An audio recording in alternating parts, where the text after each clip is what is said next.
नमस्कार। अपना उत्तर प्रदेश में आपका स्वागत है और मैं हूं आपके साथ लोकेश जगवानी। लॉकडाउन में महानगरों से उत्तर प्रदेश वापस आए मजदूरों और कामगारों के लिए प्रधानमंत्री नरेंद्र मोदी ने शुक्रवार को आत्मनिर्भर उत्तर प्रदेश रोजगार अभियान शुरू कर दिया।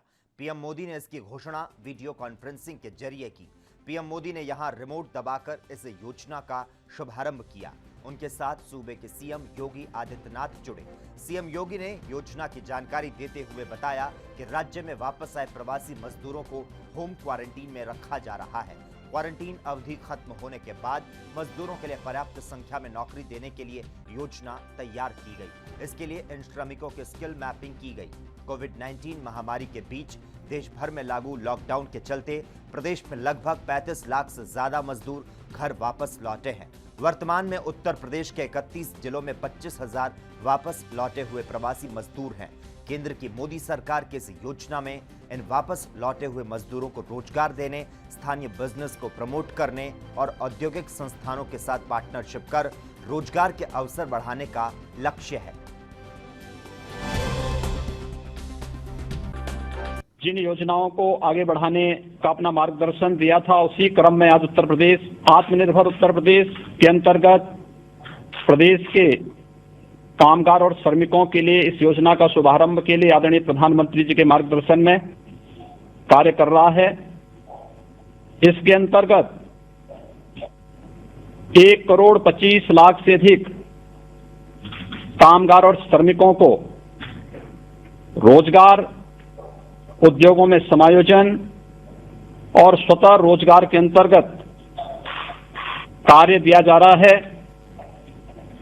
इस अवसर पर आज आदरणीय प्रधानमंत्री जी के कर कमलों से 4,03,000 सूक्ष्म लघु मध्यम उद्यम से जुड़ी हुई यूनिटों को 10,600 करोड़ रुपए से अधिक का ऋण का वितरण भी ऑनलाइन यहां पर प्रारंभ हो रहा है। मुख्यमंत्री योगी आदित्यनाथ कोरोना महामारी को फैलने से रोकने के लिए लगातार नए कदम उठा रहे हैं और इसी क्रम में सीएम योगी ने कहा कि कोविड-19 महामारी को देखते हुए जांच क्षमता में वृद्धि के लिए निरंतर प्रयास किए जाएं और अधिक से अधिक नमूनों की जांच के लिए सभी जांच लैब पूरी क्षमता के साथ काम करें। सीएम ने जांच लैब में सभी उपकरणों को क्रियाशील रखने और पर्याप्त लोगों की उपलब्धता बनाए रखने के निर्देश दिए। मुख्यमंत्री टीम 11 की बैठक में अनलॉक व्यवस्था की समीक्षा कर रहे थे। सीएम योगी आदित्यनाथ ने कहा कि 1 लाख से ज्यादा डॉक्टरों की परीक्षण टीम कोरोना वायरस संक्रमण को रोकने से फैलने के लिए महत्वपूर्ण कड़ी में तौर पर काम कर रही है और इस व्यवस्था को सक्रिय और मजबूत बनाते हुए अधिक से अधिक चिकित्सीय परीक्षण का काम किया जाना चाहिए।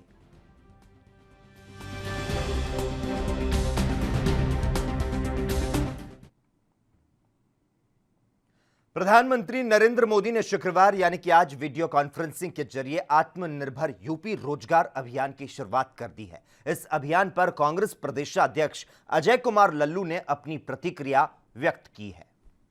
इस तरह के हालात बने हैं, मजदूर और कामगार परेशान हैं।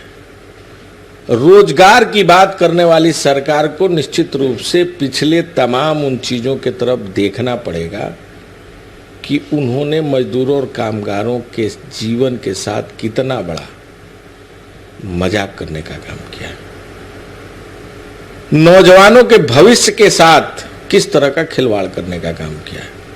उत्तर प्रदेश में जितनी वैकेंसियां निकली, सारी वैकेंसियां आज जांच के घेरे में है। जिस प्रदेश में यूपीएससी की परीक्षाओं के पेपर लीक होते हो, एसडीएम और सीओ 50 और 60 लाख में बनाए जाते हो, जिस सरकार में दरोगा भर्ती, सिपाही भर्ती, शिक्षकों की भर्ती घोटालों और भ्रष्टाचार के भेंट चढ़ जाती हो, जहां आज 69,000 का शिक्षकों का मामला जिस रूप में उत्तर प्रदेश के सामने आया है, नौजवान हताश और निराश है, वो भी भ्रष्टाचार के भेंट चढ़ गया है।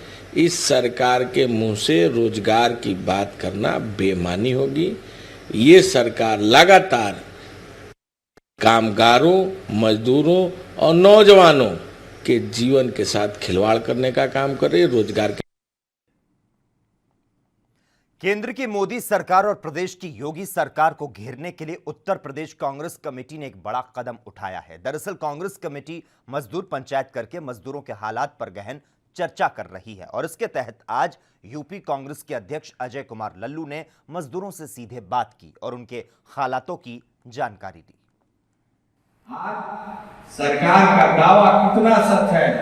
क्या है आपको रोजगार, क्या है आपको काम, क्या है आपको यहाँ रहने पर सरकार के द्वारा सुविधा कितना मिल रहा है, यह हम आप सब लोगों से जानना चाहते हैं। इसी परिप्रेक्ष्य में हम लोगों ने आज कांग्रेस पार्टी ने ये मजदूर पंचायत 7 जनपदों में जहां जहां प्रधानमंत्री मजदूरों से बात करेंगे वहां के मजदूरों की स्थिति और हालात के बारे में हम आपसे चर्चा के लिए यहाँ एकत्रित हुए हैं। तो मैं चाहूंगा कि आप सच को बयां करें, आपकी हालात, आपकी स्थिति और सरकार ने क्या आपकी मदद की, क्या है आपको भोजन और राशन पहुंचाया, क्या है आपके परिवार के लोगों के बारे में चिंता की, क्या है आपके जांच की व्यवस्था की, क्या आपको कोई रोजगार की व्यवस्था आज भी ये सरकार कर रही है, जिसके नाते आपका भरण पोषण और जीवन ठीक ढंग से चल सके।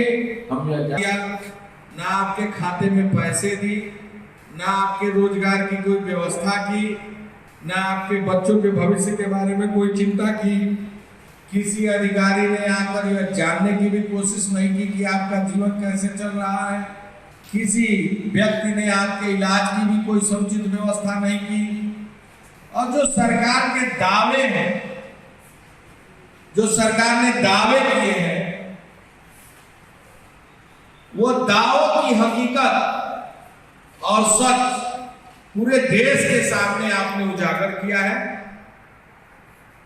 ये सरकार जन विरोधी है, मजदूर विरोधी है, गरीब विरोधी है, श्रमिक विरोधी है। ये सरकार मजदूरों को, नौजवानों को और श्रमिकों के साथ केवल धोखा करने का काम कर रही है। आप सब लोगों ने देश के सामने सच को उजागर किया। मैं दिल से आपका धन्यवाद अर्पित करता हूं।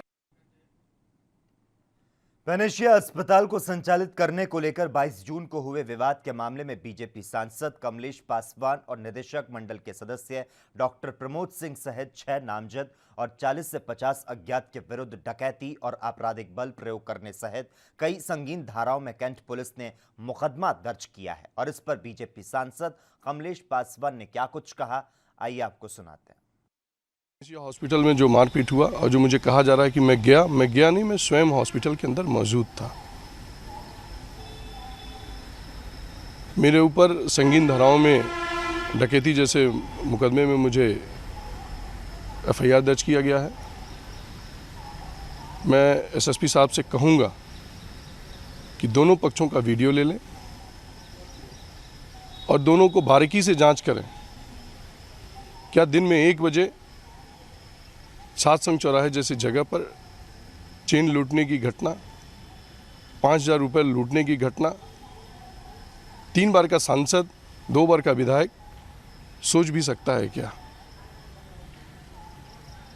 मैं ये कहना चाहूँगा कि ये कोर्ट में पेनेशिया विवाद बहुत वर्षों से चल रहा है। मेरी राजनीतिक छवि खराब करने के लिए कुछ लोग षड्यंत्र रच रहे हैं। वहीं पाकिस्तान के प्रधानमंत्री इमरान खान ने संसद में कुख्यात आतंकवादी ओसामा बिन लादेन को शहीद बताया। उनके इस बयान पर रक्षा विशेषज्ञ एसपी सिन्हा ने प्रतिक्रिया दी। क्या कुछ कहा उन्होंने, आइए सुनते हैं। This shows their attitude towards terrorism. This shows their perception about terrorists. Osama bin Laden was a terrorist. And in Abbottabad, Pakistan ISI and army had very secretly kept him. US intelligence broke through the ISI and got the exact information and killed Osama bin Laden. And about a terrorist, you say he was a martyr? It's very painful. You see, I'm not surprised because you see, analyze any terrorist activity in the entire world. The root, if you go to the root, it is Pakistan. Pakistan is epicenter of all terrorism. Pakistan harbors terrorists. Pakistan supports terrorist organization. ISI is the ringmaster of all the terrorist organizations in the complete world. ISI has terrorist training center in Muzaffarabad, in Kotli, in Pakistan, in POK. So therefore, I am not surprised if Imran Khan, at behest of army and ISI, says that Osama bin Laden is a martyr.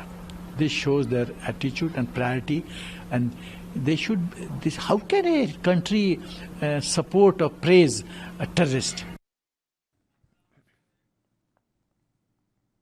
Petrol diesel की कीमतों में लगातार वृद्धि को लेकर लखनऊ में विधानसभा के सामने प्रदर्शन कर रहे समाजवादी पार्टी के कार्यकर्ताओं पर पुलिस ने लाठीचार्ज कर दिया, जिसमें कई प्रदर्शनकारी घायल हो गए। पुलिस ने प्रदर्शनकारियों को हिरासत में ले लिया, जबकि कई को इलाज के लिए सिविल अस्पताल भेज दिया। समाजवादी पार्टी के कार्यकर्ता ट्रैक्टर लेकर प्रदर्शन करने पहुंचे थे। सूचना मिलने पर बड़ी संख्या में पुलिसकर्मी इकट्ठा हो गए और कार्यकर्ताओं पर लाठीचार्ज कर दिया। पुलिस ने ट्रैक्टर समेत लगभग 20 2 और 4 पहिया वाहन सीज कर दिए, तो वहीं पुलिस कुछ कार्यकर्ताओं को हिरासत में लेकर कैंट थाने ले गई।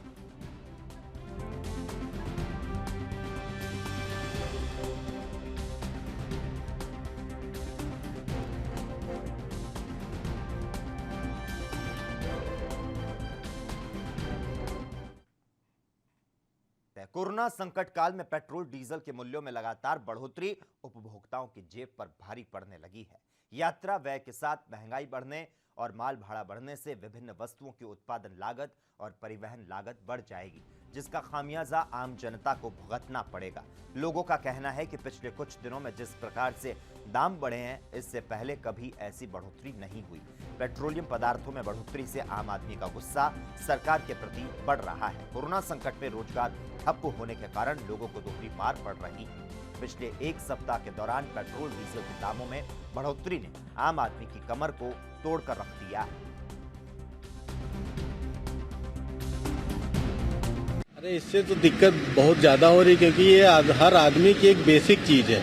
आप समझिए, ये 2 रुपये बढ़ता है, इससे डीजल 2 रुपये सब दोनों बराबर हो गया है। हर एक आदमी को प्रॉब्लम हो रही है, क्योंकि डायरेक्ट नहीं इनडायरेक्ट वे में सब जुड़ा हुआ चीज़ें हैं। बढ़ता 1 रुपया, लेकिन खर्चा हो जाता 50 रुपया। पता चले यहाँ एक बड़ा सब्जी लाना है, हर कई तरीके से बोझ आदमी के ऊपर ज़्यादा पड़ रहा है। ये बहुत ही गलत है। और जो हम लोग कंपेयर करते हैं, देखते हैं पहले सस्ता था, अब काफ़ी महंगा हो गया है। हर आदमी एक पढ़ा लिखा है, वो देखता है कि भैया ये क्रूड ऑयल है, इतने में है, तो कहाँ पैसा जा रहा है। हर आदमी को पढ़ा लिखा है भाई। ये चीज़ें सरकार को सोचनी चाहिए कि कहाँ सब जा रहा है और क्लियरिफाई करना चाहिए। बस ये कहेंगे, दिक्कत हर आदमी को हो रही है। बीमारी तो एक अलग है, ये बीमारी तो अपने हाथ में नहीं है, वो तो सरकार की पॉलिसी थी। सरकार ने क्या किया क्या नहीं किया, उससे हम लोग को लेना देना नहीं। लेकिन जो अपने हाथ में है, उससे बोझ क्यों लोगों को दे रहे हैं। यही कहना चाहेंगे, सरकार अपनी चीज़ों को विचार करे, और भारत सरकार सरकार की रिस्पॉन्सिबिलिटी है, पब्लिक को कोई कष्ट ना हो। पेट्रोल और डीजल की बढ़ती कीमतों पर नियंत्रण नहीं हो पा रहा। कीमतों में आग ऐसी लगी है कि कम होने का नाम नहीं ले रही। यह लगातार 19वां दिन है जब पेट्रोल और डीजल के दामों में इजाफा हुआ। लॉकडाउन में केंद्र सरकार पेट्रोल पर 13 और डीजल पर 16 रुपए टैक्स बढ़ा चुकी है। दरअसल सिर्फ पेट्रोलियम कंपनियां नहीं, बल्कि केंद्र सरकार के पेट्रोल पर केंद्रीय कर लगाने के कारण दाम में इजाफा हो रहा है। भाई साहब, इतनी दिक्कत हो रही है, पेट्रोल से इतना फ़र्क पड़ गया है, लगातार 1 महीने से बढ़ते चले जा रहे हैं। उससे पहले भी ज़िंदगी में कभी भी हमने ऐसा नहीं देखा। क्या पेट्रोल से ज़्यादा महंगा डीजल हो गया है। सोचना पड़ रहा है, सब्जी के लिए, खाने पीने के लिए, कारोबार के लिए। उधर ये मजबूरी है बाइक से चलना, लोग मजबूर हैं साइकिल से चलने के लिए, पैदल चलने के लिए मजबूर हैं। बहुत ज़्यादा परेशान है, बहुत ज़्यादा रेट बढ़ गए हैं। भैया बहुत ज़्यादा इफेक्ट पड़ रहा है, रोज़ के रोज़ दाम बढ़ रहा है। बताइए आम आदमी करेगा काम, बिल्कुल भैया धंधे बिल्कुल है नहीं इस टाइम पर। और भैया रोज़ पेट्रोल के दाम रोज़ बढ़ते जा रहे हैं। डीजल के भी बढ़ रहा है लगातार। भैया डीजल के ही बढ़ रहा है। दिक्कत क्या होती है? दिक्कत भैया यही है, एक तो पैसा नहीं है पब्लिक के पास, और दूसरा रोज दाम बढ़ रहा है। बताइए करे क्या आम आदमी। देश में लगातार पेट्रोल और डीजल के दामों में बेतहाशा बढ़ोतरी के विरोध में आज उत्तर प्रदेश कांग्रेस अनुसूचित जाति विभाग के प्रदेश उपाध्यक्ष तनुज पूनिया की अगुवाई में कांग्रेसियों ने गांधी भवन से निकलकर प्रदर्शन किया। प्रदर्शनकारियों के सिविल लाइन चौकी पर पहुंचते ही विरोध प्रदर्शन करने वालों को पुलिस बल द्वारा रोक लिया गया, जहां कांग्रेसी कार्यकर्ताओं और पुलिस प्रशासन में झड़प हुई। सरकार विरोधी नारे लगाते हुए कांग्रेसियों ने केंद्र सरकार से पेट्रोल डीजल के बढ़े दामों की तत्काल वापसी की मांग की। प्रदर्शन के बाद कांग्रेसियों ने गांधी प्रतिमा के सामने मौन रखकर सरकार को सद्बुद्धि आए और गरीब किसान के हित में बढ़े दाम तत्काल वापस लेने की प्रार्थना करते हुए प्रदर्शन को खत्म किया। पूरी दुनिया में कच्चे तेल के दाम गिरते जा रहे हैं, लेकिन हिंदुस्तान एक ऐसा देश है जहां पे लगातार कई बार इन्होंने कोरोना महामारी के भी दौरान पेट्रोल डीजल के दाम को बढ़ाते चले गए लगातार सरकार, और 70 साल में आज पहली बार ऐसा हुआ है कि डीजल पेट्रोल के दाम से ज़्यादा हो गया। डीजल एक ऐसी चीज़ है जो हर चीज़ में काम आती है। किसान भाइयों हमारे, चाहे सामान लाने ले जाने के लिए जो ट्रक होते हैं, तो अगर डीजल के दाम इतने आसमान छूएंगे तो हर चीज़ का दाम बढ़ जाएगा, चाहे वो सब्जी से लेकर आटा, तेल, हर चीज़ का दाम बढ़ जाएगा। इसी के विरोध में आज हम यहाँ पे उतरे हैं और सड़कों पर उतरे हैं, और लगातार ये आंदोलन चलता रहेगा जब तक डीजल पेट्रोल के दाम कम नहीं कर देते। वहीं बुलंदशहर में आज डीजल पेट्रोल के बढ़ते दामों को लेकर एक अनोखे अंदाज में लोगों ने विरोध दर्ज कराया। समाजवादी पार्टी के पूर्व विधायक जय भगवान शर्मा उर्फ गुड्डू पंडित बुग्गी को भैंस या बैल से खींचने के बजाय खुद ही बग्गी को खींचते दिखाई दिए। इस दौरान पूर्व विधायक गुड्डू पंडित ने सरकार पर हमला बोलते हुए कहा कि सरकार ने कोरोना के नाम पर लूट को मचा रखा है, कोरोना के नाम पर लोगों को डराया जा रहा है और धमकाया जा रहा है। इस दौरान गुड्डू पंडित और उसके समर्थकों ने सरकार के खिलाफ नारेबाजी करते हुए प्रदर्शन किया। जी, आप आज कलेक्ट्रेट में यहाँ प्रदर्शन करने आए हैं, क्यों आए हैं, क्या कर? आप सब जानते हैं, बच्चों की फीस का मामला हो, तेल डीजल का मामला हो, किसानों का मामला हो, कोरोना के नाम पे लूट मचाई जा रही है, डराया जा रहा है, धमकाया जा रहा है। और मैं इस सरकार से यही कहना चाहता हूँ कि लश्कर भी तुम्हारा है और सरदार भी तुम्हारा है। तुम झूठ को सच लिखो, टीवी और अखबार भी तुम्हारा है। इस दौर के फरियादी जाए तो कहाँ जाए, सरकार भी तुम्हारी है, दरबार भी तुम्हारा है। यूपी के कई जिलों में तेज बारिश और आंधी की चेतावनी मौसम विभाग ने दे दी है। मौसम विभाग के अनुसार पश्चिम उत्तर प्रदेश के कुछ जिलों के साथ पूर्वांचल और मध्य यूपी में तेज बारिश की संभावना है। मौसम विभाग ने कई जिलों में भारी बारिश का अलर्ट जारी किया। इसके अलावा मौसम विभाग ने 27 और 28 जून को पूर्वी उत्तर प्रदेश में भारी बारिश जारी रहने का अनुमान जताया और इन दिनों के लिए ऑरेंज अलर्ट जारी किया। आपको बता दें, उत्तर प्रदेश में मानसून सक्रिय हो चुका है और लगभग हर जिले में बारिश हो रही है। कहीं हल्की तो कहीं बौछारें पड़ रही है। गुरुवार को गरज चमक के साथ बारिश हुई, तो वहीं आकाशीय बिजली से प्रदेश में 32 लोगों की मौत हो गई। सबसे ज्यादा 14 मौतें गोरखपुर बस्ती मंडल में हुई।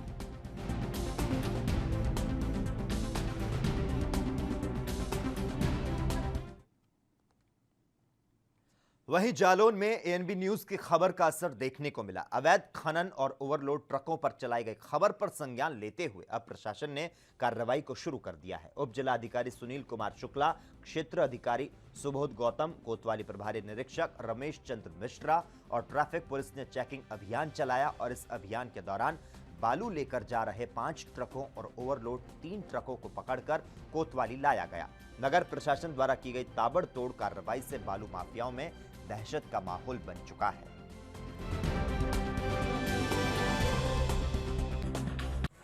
ओवरलोड ट्रकों के खिलाफ एक अभियान चलाया गया है, क्या है पूरा मामला और कितने ट्रकों के खिलाफ कार्रवाई की गई है, बताएंगे। ओवरलोड ट्रकों के विरुद्ध लगातार अभियान चलाया जा रहा है। उसमें राजस्व प्रशासन की और पुलिस की संयुक्त टीम द्वारा छापेमारी करके आज 8 ट्रक पकड़े गए हैं। 8 को थाने की सुपुर्दगी में खड़ा किया। कोरोना महामारी की मार झेल रहे प्रवासी श्रमिकों को आखिर मनरेगा के तहत घर में ही रोजगार मिल रहा है। दूसरे प्रांतों में रहकर प्राइवेट फैक्ट्रियों में मजदूरी करने वाले श्रमिक फैक्ट्री बंद होने के कारण जैसे तैसे अपने घरों तक पहुंच पाए। 14 से 21 दिन तक क्वारंटाइन रहने के बाद जब उनके सामने घरेलू खर्चे के लिए रुपयों की समस्या सामने आ गई, तब गांव में मनरेगा ने उन्हें सहारा दिया। लखीमपुर खीरी में संकट की इस घड़ी के दौरान मनरेगा ने वरदान का कार्य किया। कोरोना महामारी की वजह से हुए लॉकडाउन में जब प्रवासी श्रमिकों की घर वापसी हुई तो उन्हें रोजगार दिया गया। प्रतिदिन 30 प्रवासी श्रमिकों को मनरेगा के तहत काम दिया जा रहा है। उचित शारीरिक दूरी के साथ साथ मास्क लगाकर काम करने की सलाह दी जाती है। प्रवासी श्रमिक घर में ही और वो भी लॉकडाउन में रोजगार को पाकर खुश हैं। श्रमिकों ने कहा कि अब हम गांव में ही मजदूरी करके गुजर बसर कर जीवन यापन करते हैं, लेकिन अन्य प्रांत में नहीं जाएंगे। हम बाहर से आए हुए हैं, बाहर गए थे काम करने के लिए। फिर लॉकडाउन लग गया तो फिर चले आए हम। यहाँ पे मनरेगा में काम मिल गया, हम बिलिया ढो रहे हैं। मजदूर हैं, सरकार बहुत अच्छी स्वागत कर रही है। आप कहाँ से आए हैं, क्या कर रहे हैं यहाँ पर? यहाँ पे नरेगा में डिलिया ढो रहे हैं। मैं दिल्ली में काम करता था, जूते चप्पल का मादीपुर में जी। वहाँ से जब लॉकडाउन चला तो हम लोग अपने घर के लिए किसी तरीके से यहाँ गांव आके पहुँचे। फिर स्कूल में होम क्वारंटाइन हुए। उसके बाद में फिर हम लोगों को 14 दिन के बाद यहाँ पे मनरेगा के अनुरोध जो है हमें काम मिला, जो हम काम करते रहे और हम अपने परिवार का और अपना जो है बहुत मतलब कोरोना के बचते हुए अपना काम किया और उसके बाद में अपने परिवार का पालन पोषण करते रहे। इसी से हमारा काम चलता है। हम लोग मजदूर हैं, वहाँ भी मजदूरी करते हैं और यहाँ पे भी मनरेगा से जो सरकार ने ये योजना चलाई है ये बहुत अच्छी हम मजदूरों के लिए है। सरकार अच्छा काम कर रही है। जी जी। जिला बेमित्रा, वहाँ से 16 तारीख को आया था और फिर यहाँ मुझे मनरेगा में काम मिल गया और बहुत बढ़िया है। ठीक, मेरा सब परिवार सुखी शांति से ठीक, और जो है हम बराबर काम कर रहे हैं। मथुरा जिले में कोरोना वायरस का प्रकोप तेजी से फैलता जा रहा है। आम आदमी से लेकर अधिकारी कोरोना की चपेट में आ रहे हैं। गुरुवार को आई जांच रिपोर्ट में एसडीएम सदर सहित 17 लोगों में कोरोना संक्रमण की पुष्टि हुई। इससे प्रशासन में हड़कंप मचा हुआ है। तबीयत बिगड़ने के बाद एसडीएम सदर को अस्पताल में भर्ती कराया गया। यहां इनकी कोरोना जांच हुई, जिसकी रिपोर्ट पॉजिटिव आने के बाद इन्हें केडी अस्पताल में शिफ्ट किया गया। नए कोरोना मरीजों में 10 की रिपोर्ट सरकारी और 7 की रिपोर्ट प्राइवेट लैब से आई। उधर डीएम सर्वज्ञ राम मिश्र भी बीमार हैं। इन्हें नैती अस्पताल में भर्ती कराया गया। अस्पताल प्रबंधन के अनुसार डीएम बुखार से पीड़ित हैं, ठीक होने पर जल्द ही छुट्टी मिल जाएगी। और इस बीच एसएसपी डॉक्टर गौरव ग्रोवर भी छुट्टी पर चले गए। हालांकि उन्होंने बताया कि वो पूरी तरह से स्वस्थ हैं।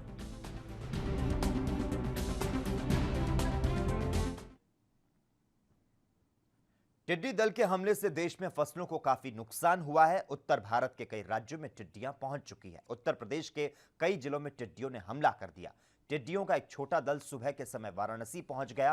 पिंडरा विकास खंड के आधा दर्जन गांवों में टिड्डियों को दवा का छिड़काव कर मारने का अभियान गुरुवार को रात में 10 बजे एसडीएम पिंडरा के नेतृत्व में चला।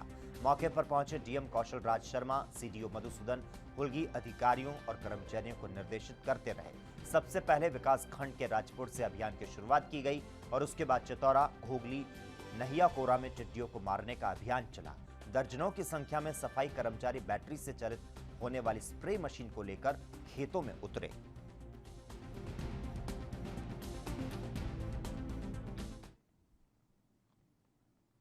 वहीं गाजियाबाद में बिना मास्क लगाए वाहन चलाने वालों या पैदल ही घूमने वालों के खिलाफ जुर्माना लगाने की कार्रवाई की जा रही है। नियमों का उल्लंघन करने वाले हर व्यक्ति से पुलिस 100 रुपए का जुर्माना वसूल रही है।